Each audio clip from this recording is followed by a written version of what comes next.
It's such an honor to be here, and I couldn't make it last year because my daughter was about to be born, and we had a tough pregnancy. But I'm back, or I'm here now, and I'm so excited. I need to do some sort of house cleaning. I'm a professor, okay, and I've taught at all times of the day, and I know what happens at this time, y'all. Okay. You had breakfast, and then you had coffee, but things are getting, so if you doze off, you doze off, okay? I'm used to it. I teach 20-year-olds. They are not ashamed about it, neither should you, okay? This will be recorded, all right? You can get it. I want to talk about why white Christian nationalism and Christian nationalism in general is a threat to democracy. And I'll talk a little bit in a minute about how I know this because I was part of the movement for a long time as a minister in Southern California at a megachurch. But the way I like to envision Christian nationalism is this. Some folks say, hey, I'm a Christian and I love America. Does that make me a Christian nationalist? What's the big deal? And my response to that is, look, I have no issue. I lose no sleep over people of faith who love this country and proclaim to love their God. What I lose sleep over are people who say, because I love my God, I am more part of this country than anyone else. Because I love God, I'm more of an American than you. And that's where things get dangerous. So if we imagine the United States, and we imagine a situation where every demographic is represented around a round table of the United States. We have folks from every geographic location. We have folks who represent every racial demographic in our country, every ethnic demographic, every secular, atheist, agnostic, free-thinking demographic, every Christian, Hindu, Jewish, Muslim demographic. And at the start of that meeting, at that round table, which is supposed to be a group of citizens getting together in a democracy, one person stands up and says, hey, it's great to be here with you all, but before we start, I need you to know something. I'm a Christian. This country was founded as a Christian nation, and as a result, I'm always going to have a different place at this table than everyone else. I'm always going to have an elevated status. I'm always going to be afforded an authority that you don't get. And as long as you understand that and you abide by it, then we're going to be okay. If you don't, we might not be. It's your choice. That's Christian nationalism. It's the imposition not only of religion, but of authority and power on all others. This has come to the fore in our politics in incredibly, incredibly dangerous ways, not only over the last decade, but in accelerated manners over the last 6 months. So I want to share some of those examples with you. I hate to say it, but this country needs a dictator. The clip made the rounds in the days after the Iowa caucuses in late January of 2024. The caucuses serve as a visual reminder of how democracy is supposed to work. Each year, news programs film they film Iowans, whom Americans from Anaheim to Boston to Baton Rouge assume are all corn farmers. I don't know if we have any Iowans here. Casting their votes in a ritual that emblematizes the sharing of power and cooperation demanded of those who want to live in a democracy. This year was different. A correspondent for the Young Turks interviewed the man at a Team Trump Iowa Commit to Caucus event in Coralville. He's middle-aged and wearing a red Trump hat. His face is weather-worn, leathery as the jacket he wears. I hate to say it, but this country needs a dictator. The other day, Donald Trump said on his first day he's going to be a dictator for a day. I like that. Yeah, I like that. Would you rather have Donald Trump as a dictator for 4 years or re-elect Joe Biden for 4 years? I would rather have Donald Trump. I'd like to see the repeal the Roosevelt law so that he can be a president for a lot more than 4 years. But this country needs a dictator. I hate to say that, but it's the truth. It's easy to write off a man on the street interview as an expression of the fringe, a fanatic who made his way into television, someone made for the social media age where you could capture the clip, send it around, and it would be seen by millions of folks on Instagram and TikTok over the next couple of weeks. But a month later, another man said this: "Welcome to the end of democracy. We are here to overthrow it completely. We didn't get all the way there on January 6th, but we will endeavor to get rid of it and replace it with this right here." Some of you don't believe me. I just wanted to say, look, welcome to the end of democracy. We're here to overthrow it completely. We didn't get all the way there on January 6th, but we will endeavor to get rid of it and replace it with this right here. We'll replace it with this right here. Amen. That's right, because all glory is not to government, all glory to God. Now, there's no writing off this man as a blowhard on the street, some extremist of no consequence. Make no mistake, the man who said it is an extremist. The Southern Law Poverty Center has documented how he has worked with a network of extreme far-right actors. He's published books in conjunction with white nationalists. He is one of the people who popularized the Pizzagate conspiracy, often promotes other conspiracy theories, and can be understood as one of the most influential provocateurs on the American right. His name is Jack Posobiec, a right-wing provocateur affiliated with Turning Point USA, or TPUSA, not a toilet paper company, for those. And he has over 2 million followers on X or Twitter. He proclaimed his desire for the end of democracy at CPAC, Conservative Political Action Conference, in February of this year. That conference showcases the vanguard of American conservatives at its gatherings here and abroad. Now, it may host extremists like Posobiec, but it is not fringe. Extremists can and often do take political power. Expressing a desire to overthrow democracy is an extremist position, but it is also now a mainstream one in the United States. When I began researching my book, Preparing for War, in 2019, making a statement like that might have still gotten you in a lot of trouble as an elected official or leader if you had dared to share the same conference stage with someone who expressed their desire to overthrow democracy. They might have been forced to answer by the media or others. Do you feel like it's a good idea to share a stage with that person? Do you think it's a good idea to be on the same platform as them? It's no longer the case. There were many other speakers at CPAC, including elected representatives, those who are running for vice president in the current moment, and a current presidential candidate at the current, in this election. None of them disavowed Posobiec or any of his statements. Now, we can point to many factors that created this situation, but there's one that's so ordinary, like the family picture on the wall or the decorative plant at the far corner of your office, that most of us don't see it. The January 6th insurrection was, simply put, an attempt to end democracy. Those rioting might have done so in the name of justice for a stolen election or a rigged process or a deep state conspiracy. But if we ask what it was meant to do, not what the people there believed, we arrive at a straightforward conclusion. January 6th was engineered to stop the democratic election of the President of the United States of America. It was an attempt to overthrow democracy. It was an attempt to say to that round table of Americans who gathered that because you didn't listen, we're now going to have to take action and come across the table and force you into submission. There have been many possibilities for members of the American right, elected officials, influencers, pastors, theologians, to designate January 6th as out of bounds, something beyond, something fringe that will not be brought to the center. But that has not happened. Since I wrote this book, January 6th has become an Alamo moment for MAGA Nation. For many Americans from sea to shining sea, there are martyrs of January 6th. Ashley Babbitt lost her life that day, but they say it was not because she was doing something wrong, but because the deep state assassinated her.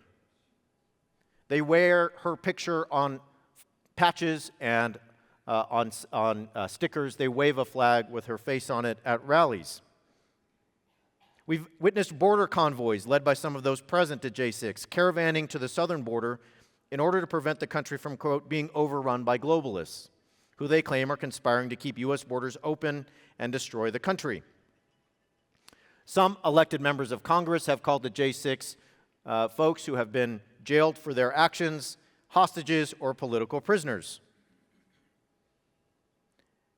Just this year, a man who did everything he could to overturn the 2020 election and who was close to those who mobilized supporters to be there, became Speaker of the House.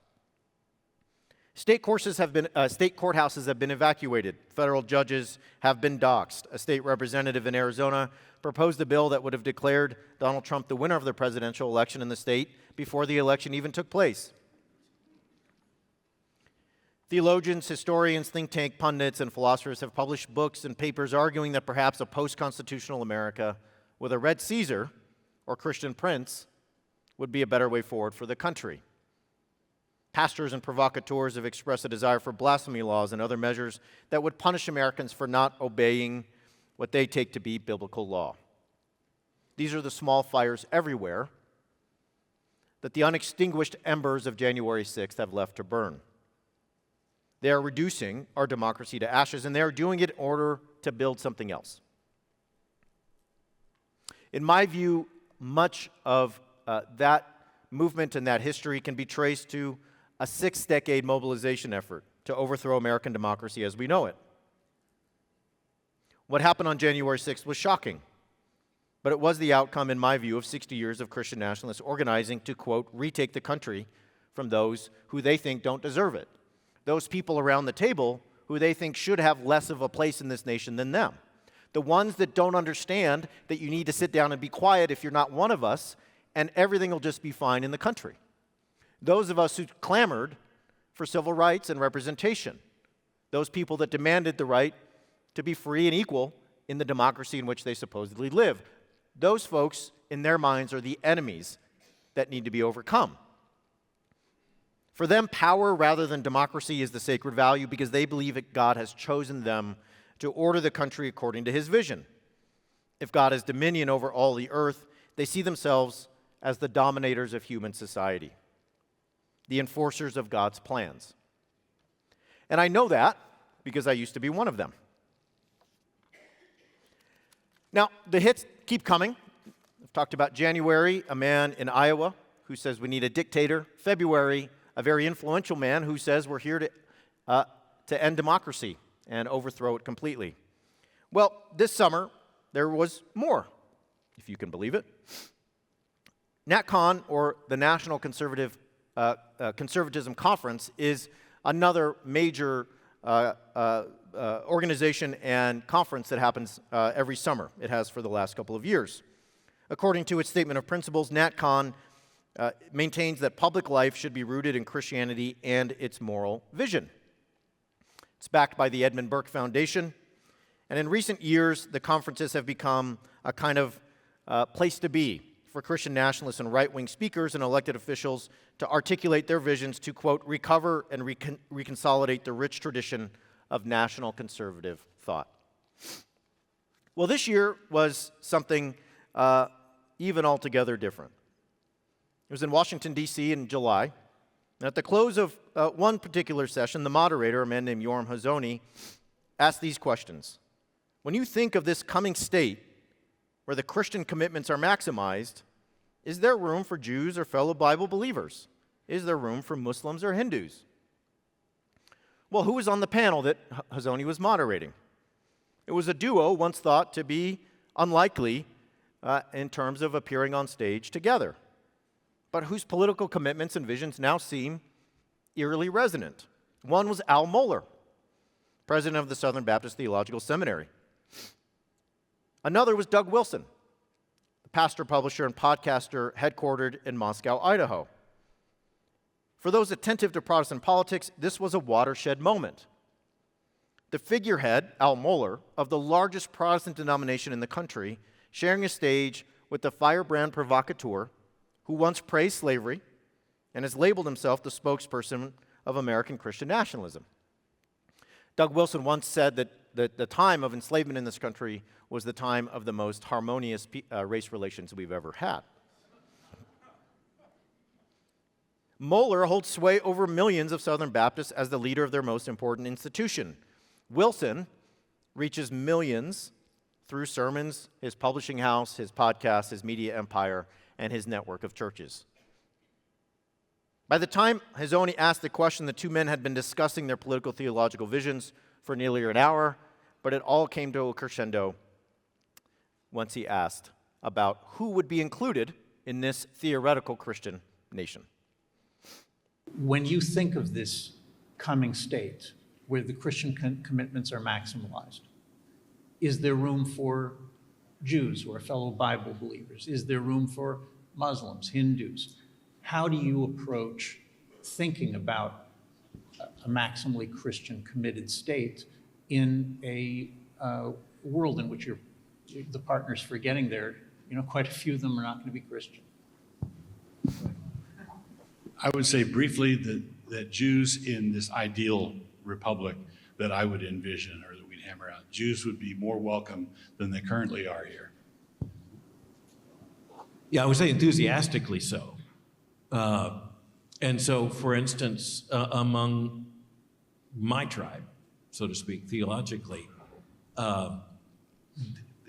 it would be seen as a matter of absolute divine responsibility to be fully respectful of the Jewish people, fully protective, and have the Jewish people fully integrated in the entire project. And I think this is where also, quite honestly, where you have, traditional Roman Catholics, conservative Protestants, and conservative Jewish people who basically already live in the same world and acknowledge that and have a mutual dependence and appreciation. I think when you asked the question, though, you broadened it and you said Hindus and Muslims and others. I don't think a nation can survive without theological commitments. That does not mean it cannot allow others to be a part of the community and even invite others in a certain sense into the community, but it does mean that there has to be the explicit acknowledgement that this is a nation with specific theological accountability and theological commitments. Those coming should respect that, must respect that, understand that. And so the kind of modern secularist dream is, I believe, a constitutional nightmare. I agree with all of that. So, Muslims, Hindus, and others, oh my. Most of you are probably the others. But they said what I tried to illustrate at the beginning. If you are around the table as an American and you don't fit into the Christian identity, then look, you can be here. You just need to acknowledge where you are. That's a Christian nation. Everybody needs to publicly acknowledge our God, even if we can't always force them to believe and pray to that God. That's the vision. Now, the panel ended with neither Wilson or Mohler explaining how non-Christians would be part of their ideal Christian society. They didn't go into great details, but a few weeks later, Wilson clarified his point at a conference at New St. Andrews College, a classical Christian college that he founded. I had a skirmish on Twitter with someone a few weeks ago where they pointed out there was a hubbub about, I just came back from NatCon 4 in Washington, D.C., and that was an eclectic affair because there were Catholics and Protestants and Jews and a couple of Hindus. And there were people raising an uproar. What are you doing with Hindus at this political thing? And I wrote, well, in the republic I envision, Hindus would not be able to hold political office. Are you in? Right? And the person, no. I want Hindus to be able to run for political office in America. And I said, okay, so you're criticizing me for being willing to talk to a Hindu at a conference, and you're willing to be governed by Hindus? And this makes no sense. Yeah. So in the Christian Nationalist Project, we don't want this smudge or hodgepodge. We want it to be explicitly Christian. We would want prayers at the political convention to be to God the Father in the name of Jesus Christ our Lord. That's how we want the prayers to go. So this aligned with what Wilson said in an interview from earlier this year, that this is a Christian republic, and you're not signing off you're not singing off the same sheet of music that we are, so no, you can't be mayor. So if you're not singing off the same hymn sheet, whether you are Hindu or agnostic, atheist, free thinker, and so on, you can't be mayor. Maybe not principal, certainly not governor, certainly not a state representative. Now, he's been a controversial figure for decades, but he also has several influential proteges, pastors who also reach hundreds of thousands of people in their ministry through sermons and churches, but also through social media. One of them is a man named Joel Webbin from Texas, Austin specifically, and he's the founder of Right Response Ministries. He holds conferences and conducts interviews with Wilson all the time. So just keep in mind, the man that I'm talking about often shares a stage with the man who's on the screen right now, and that man who's on the screen right now just shook hands and shared a stage with the leader of the largest Protestant denomination in the country. These are not fringe people. They are mainstream. When he was asked what revival would look like in the country, what would a Christian revival look like in the country, here's what he said, Joel Webbin. My hometown and my neighborhood. Excuse me. Before we go there, he's going to explain why America is terrible and degenerate. We got to get that in before. Sorry. A true revival of the American populace in the heart, what it would then look like in the application, the political, it would look like millions of people being deported. Yep. Mm-hmm. It would look like mothers getting death row for murdering their children. So I think my slide skipped, but here's what he says first. He says, our country is is under the judgment of God because there are so many folks here who worship false gods. He's really mad that when he goes to the park, there are people there who are not white and not Christian.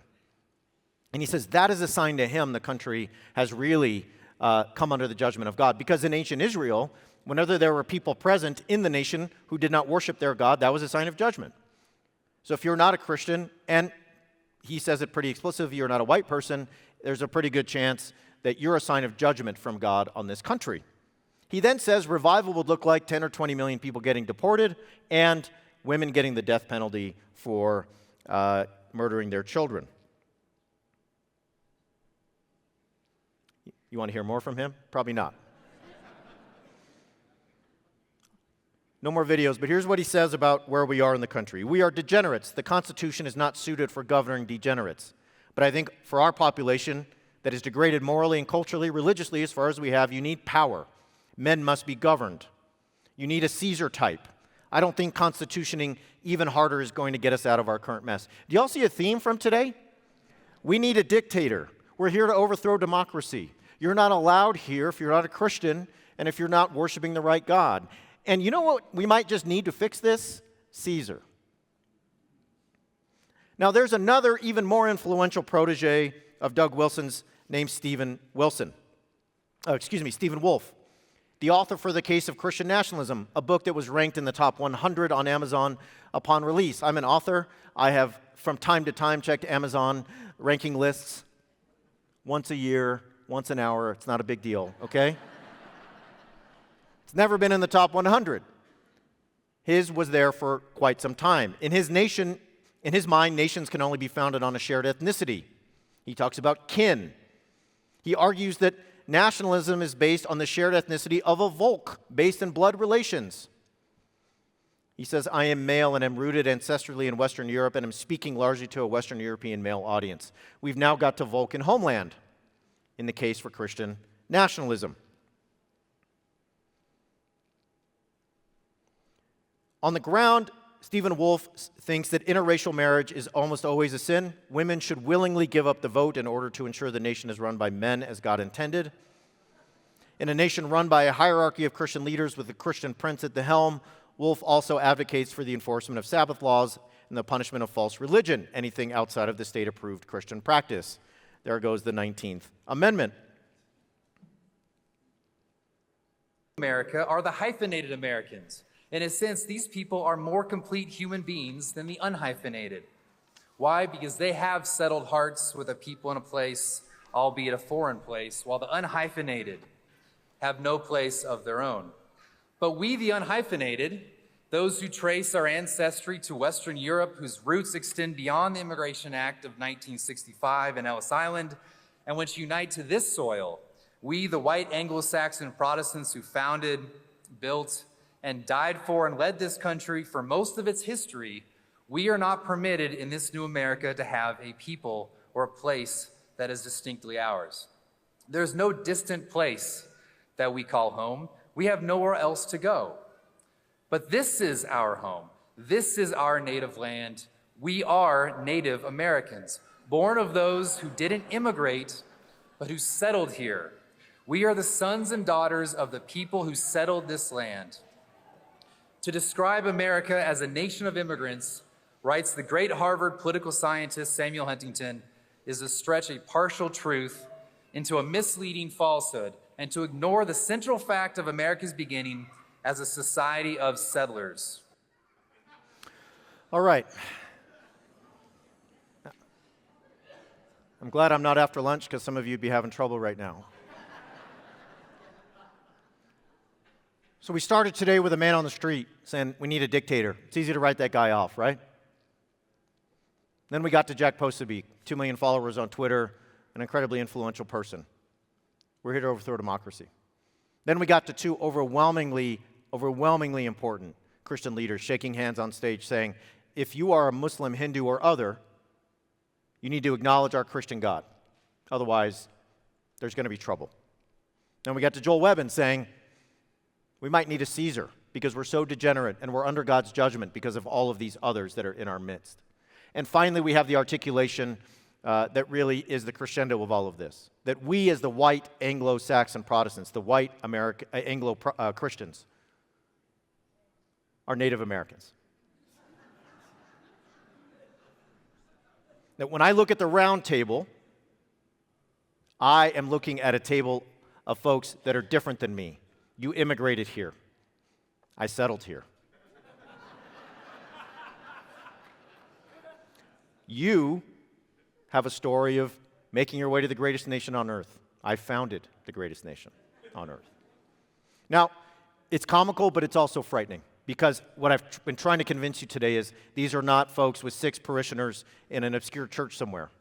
These are people that reach tens of millions of folks every week, every month, all the time. So where do we go from here? I got about 2 minutes. There are way more of us than them. And we have to realize that we are in a place where it is now mainstream to say the overthrow of democracy is something we might need. There's a lot of people calling for a red Caesar. There are more of us than them. We have to realize we have a story that's better than theirs. That democracy is a story that says we are all created equal. It's a story. And when we think of everyone else around the table, whether they are in this room or they're not, all those Americans around that table are people who we've agreed to share power with and say, we are the people, and we will live by that agreement. That is a powerful story. That is a common story. And that's a story that we all need to lean into and build coalitions around. Because if we don't, there are other stories that will threaten us, and there are people across the table from us willing to riot again in order to take what they think is theirs. Thank you.